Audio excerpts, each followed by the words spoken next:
भारत सरकार की economic intelligence unit ने भारत में क्रिप्टो करेंसी की ट्रेडिंग से रिलेटेड रूल्स को चेंज कर दिया है। ये नए रूल्स भारत में क्रिप्टो ट्रेड को फैसिलिटेट करने वाले क्रिप्टो प्लेटफॉर्म्स पर, क्रिप्टो एक्सचेंजेस पर लागू होंगे। तो जाहिर तौर पर एक बड़ा डेवलपमेंट यहाँ पर देखने को मिला है। तो हम यहाँ पर समझेंगे कि बेसिकली नए दिशा निर्देश क्या आए हैं, उनमें खास बात क्या है, और इसके साथ साथ भारत में जो डिसेंट्रलाइज एक्सचेंजेस होते हैं उनके साथ प्रॉब्लम क्या है, और इसके साथ साथ भारत में जो आपका क्रिप्टो करेंसी का ओवरऑल फ्रेमवर्क जो है उस पर भी हम चर्चा करेंगे। उसमें क्या प्रॉब्लम्स आपको मिलेंगी उनको भी यहां पर हम समझने वाले हैं। तो चलिए वीडियो की करते हैं शुरुआत। और सबसे पहले आपके लिए एक इंपॉर्टेंट सूचना है। सूचना यह है कि अगर आप यूपीएससी की तैयारी कर रहे हैं तो आपके लिए हम एक बहुत अच्छा कोर्स लेकर के आए हैं, जिसमें न केवल आपको यूपीएससी की जो सबसे बेहतरीन फैकल्टी है उसके साथ पढ़ने का मौका मिलेगा, बल्कि बहुत कम प्राइस पर आपको पढ़ने का मौका मिलेगा। ये जो पूरा कोर्स है, कोर्स का नाम है studio GS foundation live online course. जैसा कि नाम से स्पष्ट है कि ये पूरा कोर्स आपका ऑनलाइन होगा,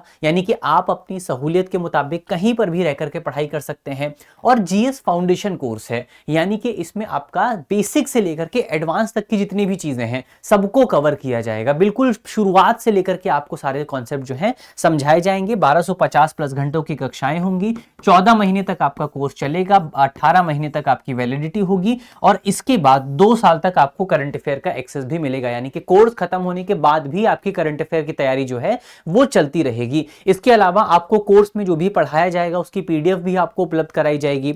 इसके साथ साथ आपको 10 जो है प्रिंटेड कलर्ड नोट भी उपलब्ध कराए जाएंगे, यानी कि आप नोट्स के माध्यम से भी पढ़ सकते हैं।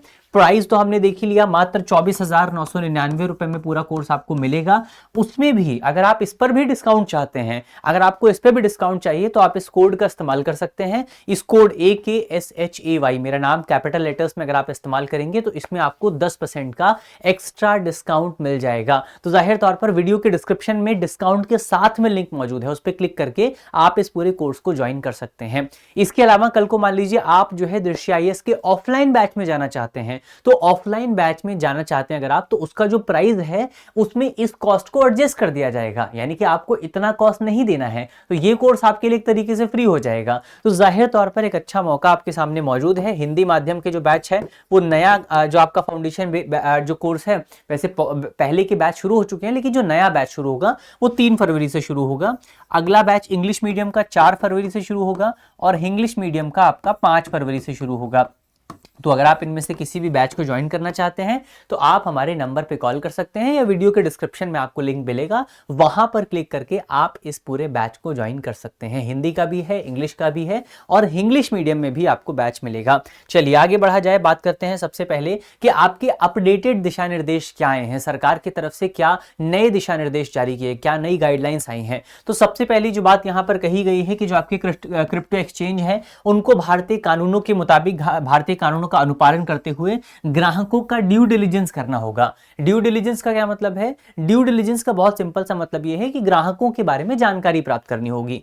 कौन कौन सी जानकारी प्राप्त करनी होगी वो भी यहां पर सरकार ने बताई है। तो जो जानकारी सबसे स्पष्ट तौर पर प्राप्त करनी है वो है व्यक्तिगत पहचान संख्या, यानी कि हमारा जो आईडी कार्ड होता है, एक तो उसकी जानकारी लेनी है, और दूसरा आपका संपर्क विवरण, यानी कि जैसे आपका फोन नंबर हो गया, आपका पता हो गया, आपकी ईमेल आईडी हो गई, ये तमाम जानकारियां जो है वो यहां पर क्रिप्टो एक्सचेंज की तरफ से ली जाएंगी। इस पूरे प्रोसेस को क्या कहा जाता है? इस पूरे प्रोसेस को कहा जाता है केवाईसी। केवाईसी बैंकों में भी होता है। केवाईसी की फुल फॉर्म होती है नो योर कस्टमर। तो अपने ग्राहकों के बारे में जानकारी प्राप्त करने की जो प्रक्रिया रहती है, चाहे वो बैंकों में हो और चाहे वो किसी भी इंस्टीट्यूशन में हो, उसको केवाईसी कहा जाता है। तो अब जो आपके क्रिप्टो एक्सचेंज है उनको भी केवाईसी रूल्स को इंप्लीमेंट करना पड़ेगा। इसके अलावा और भी दूसरी जानकारी प्राप्त करनी पड़ेगी, जैसे ग्राहक क्या काम करते हैं, उनका ऑक्यूपेशन क्या है, ग्राहकों की इनकम लिमिट क्या है, कौन सी सीमा में आते हैं। इसके साथ साथ आपका लाइवनेस डिटेक्शन भी यहां पर किया जाएगा। लाइवनेस डिटेक्शन कैसे होता है? अगर आपने कभी डीमैट अकाउंट खोला है तो डीमैट अकाउंट खोलते हुए आपको एक प्रोसेस को फॉलो करना पड़ता है,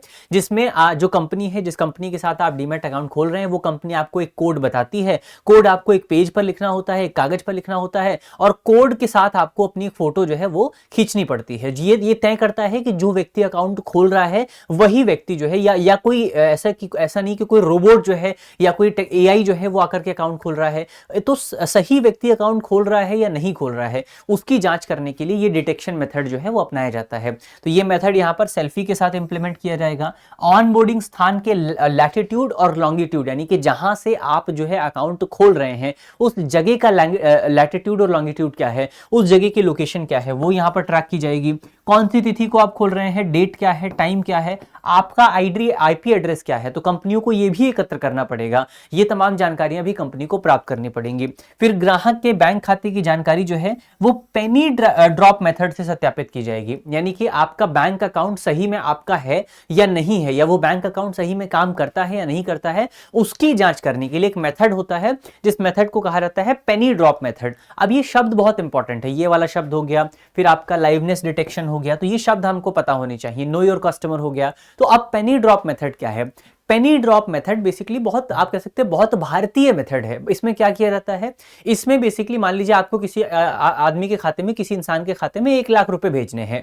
अब जाहिर तौर पर अगर आपने एक भी नंबर गलत डाल दिया तो वो किसी और के खाते में चला जाएगा। तो फिर ऐसे में आप क्या करेंगे, आप क्या करेंगे कि आप 1 लाख रुपए ट्रांसफर करने के बजाय आप पहले 1 रुपया ट्रांसफर करेंगे और देखेंगे कि क्या उस व्यक्ति के अकाउंट में गया है या नहीं गया है। अगर 1 रुपया अकाउंट में गया है तो इसका मतलब यह है कि अकाउंट नंबर सही है। आप 99,000 रुपए, जो भी आपका पैसा वहां पर बचता है 99,999 रुपए, वो पैसा भी आप अकाउंट में भेज सकते हैं। तो इसको कहा जाता है पेनी ड्रॉप मेथड, जहां पर 1 रुपया या इस तरीके का एक अमाउंट जो है वो किसी व्यक्ति के अकाउंट में ट्रांसफर किया जाता है।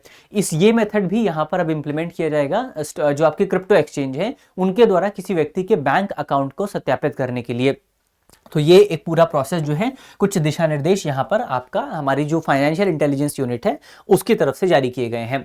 अब यहाँ पर एक शब्द आता है, ये है आपका डिसेंट्रलाइज्ड एक्सचेंजेस, विकेंद्रीकृत एक्सचेंजेस। विकेंद्रीकृत एक्सचेंजेस क्या होते हैं उनको थोड़ा सा हम समझने की कोशिश करते हैं। तो क्रिप्टो करेंसी क्या है आपकी? क्रिप्टो करेंसी को कोई एक सेंट्रल बैंक तो मैनेज करता नहीं है, कोई एक सेंट्रल एंटिटी तो मैनेज करती नहीं है। क्रिप्टो करेंसी जो है वो डिसेंट्रलाइज्ड करेंसी कही जाती है। तो क्रिप्टो करेंसी जहां पर एक्सचेंज होती है या जहां पर क्रिप्टो करेंसी की ट्रेडिंग होती है, वो जो मूल प्लेटफॉर्म होते हैं उनको क्रिप्टो करेंसी या आप कह सकते हैं डिसेंट्रलाइज्ड एक्सचेंजेस कहा जाता है। तो डिसेंट्रलाइज्ड एक्सचेंजेस जो होते हैं, क्योंकि उनको कोई कंट्रोल नहीं कर रहा है, उनके ऊपर किसी व्यक्ति का कंट्रोल नहीं है, तो ये बहुत ज्यादा सख्त केवाईसी को फॉलो नहीं करते हैं। ये बहुत ज्यादा आप कह सकते हैं कि बहुत बहुत स्ट्रिक्टली ये किसी व्यक्ति का डेटा एकत्र नहीं करते हैं। अब यहां पर क्या आपको देखने को मिलता है कि बहुत सारे आपके जो डिसेंट्रलाइज्ड एक्सचेंजेस हैं ये पूरी तरीके से गुमनाम, एनोनिमस जो है काम करते हैं, कम नियंत्रण वाले लेन देन करते हैं। तो ये बेसिकली इन पर क्या होता है, इनके फायदे भी होते हैं, इनके नुकसान भी होते हैं। जैसे फायदा ये होता है कि आपकी निजता यहां पर बनी रहती है, सरकार आपके ऊपर कंट्रोल नहीं कर पाती है, क्रिप्टो संपत्तियां जो है वो आपकी क्रिप्टो करेंसी पर आपका कंट्रोल बना रहता है।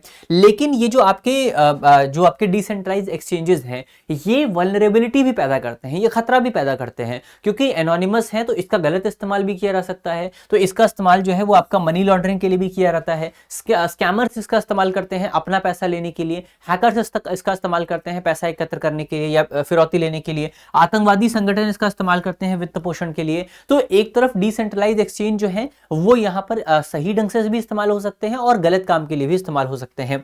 तो इन खतरों से प्रभावी रूप से निपटने के लिए केवल दिशा निर्देश जारी करना पर्याप्त नहीं है। सरकार ने, तो बहुत सारे एक्सपर्ट्स का कहना है कि सरकार ने गाइडलाइंस तो जारी कर दी हैं, लेकिन क्योंकि जो आपकी क्रिप्टो करेंसी है उसको एक्सचेंज करने के लिए डिसेंट्रलाइज्ड एक्सचेंजेस होते हैं जिनको कंट्रोल करना बहुत मुश्किल होता है। तो केवल आपको केवाईसी नहीं लाना पड़ेगा, बल्कि आपको टेक्नोलॉजी के माध्यम से इसको ठीक ढंग से कंट्रोल करने की भी जरूरत है। तो ये हमने देखा कि आपका डिसेंट्रलाइज्ड एक्सचेंजेस क्या होते हैं।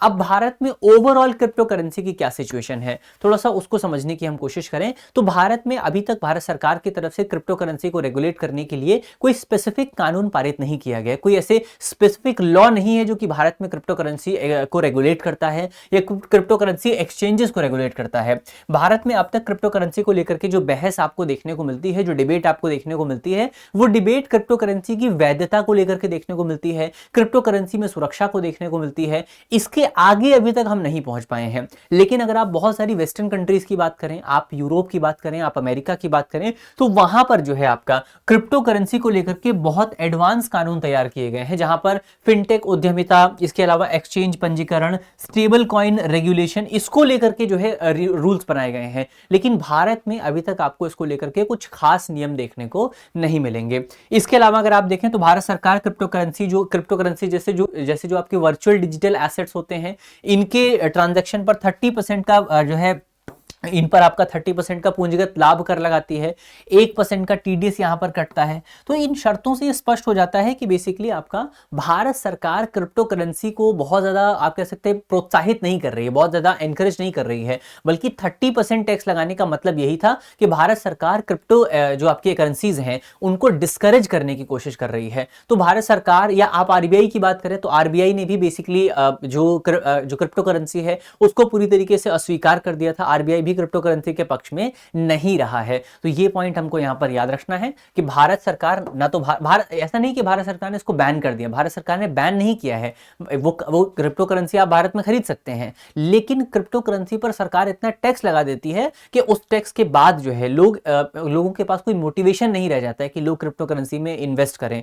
तो ये एक इंपॉर्टेंट पॉइंट यहां पर हमको याद रखना है। चलिए अब आगे बढ़ते हैं। अंत में आपके लिए एक करंट अफेयर का सवाल है जिसका जवाब आपको कमेंट बॉक्स में देना है। सवाल में आपसे पूछा गया है कि विकेंद्रीकृत एक्सचेंजेस या डिसेंट्रलाइज्ड एक्सचेंजेस के संदर्भ में निम्नलिखित में से कौन सा कथन सही नहीं है। हमारे ऑप्शन है, ऑप्शन ए, डिसेंट्रलाइज्ड एक्सचेंजेस पर ट्रेडिंग स्मार्ट कॉन्ट्रैक्ट्स के माध्यम से होती है। ऑप्शन बी, डिसेंट्रलाइज्ड एक्सचेंजेस में यूजर अपनी प्राइवेट कीज का स्वयं कंट्रोल रखते हैं। ऑप्शन सी, डिसेंट्रलाइज्ड एक्सचेंजेस पर ट्रेड करने के लिए आमतौर पर केवाईसी अनिवार्य होता है। और ऑप्शन डी, डिसेंट्रलाइज्ड एक्सचेंजेस में ऑर्डर मिलान ऑन चेन या ऑटोमेटेड मार्केट मेकर से होती है, AMM से होती है। तो इसका सही जवाब क्या होगा वो आपको जल्दी से कमेंट बॉक्स में बताना है। क्रिप्टो करेंसी का मूल क्या है? क्रिप्टो करेंसी का मूल यह है कि उसमें मध्यस्थ नहीं होते हैं। तो इस फैक्ट को आप याद रखिए, आप इस सवाल को सॉल्व कर पाएंगे। चलिए इसी नोट के साथ करते हैं आज की अपनी वीडियो को समाप्त। और अगर आप स्टूडियो जेएस फाउंडेशन कोड जो है कोर्स लेना चाहते हैं तो कोड आप लगा करके वीडियो के डिस्क्रिप्शन में आपको लिंक मिलेगा, उस पर क्लिक करके आप कोर्स को प्राप्त कर सकते हैं। मिलते हैं आपसे अगली वीडियो में, तब तक के लिए अपना ख्याल रखिए, ध्यान रखिए, पढ़ते रहिए। धन्यवाद। अब एग्जाम की तैयारी को और बेहतर करने के लिए हमारे चैनल को लाइक, शेयर और सब्सक्राइब करना ना भूलें।